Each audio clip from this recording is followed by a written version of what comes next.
Payg'ambarimiz alayhissalom aytganlar hadislarida, Alloh ko'p mehnat qilguvchilarni yaxshi ko'radi deb, qo'li qadoq bo'lib ketgan odamni qo'lini ushlab turib shu gapni aytganlar. Ya'ni mehnat qilavergandan mana qo'llar, ko'jalari, oralari yorilib shuna bo'lib ketganlar bo'ladi. Qo'lini ming yuvsin ham pokiza bo'lmaganga o'xshaydi. Mabodo o'shanaqangi odamlar bilan yonida o'tirib qolsangiz, bitta tovoqda osh yeganda ko'nglingizga keltirmang. Nabarot xursand bo'lingki, Alloh yaxshi ko'rgan insonni qo'li siz bilan bitta tovoqda yeyapti. Bu baxt siz uchun. Deb ushlaganingizda maylilar qadaqmi, u qo'lni qo'yib yubormang. Ushlang biror minut. Qadaq bo'lsa ushlang. Nimaga? U mehnat qilgan u. U Alloh yaxshi ko'radigan qo'l u. Mehnati bilan u topgan pulini arag'iga, bir yomon ishiga ishlatmaydigan bo'lsa bo'ldi.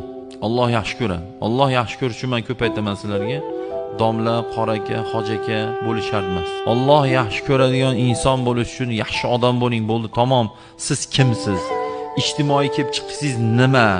Uyingizda sharoitingiz nima?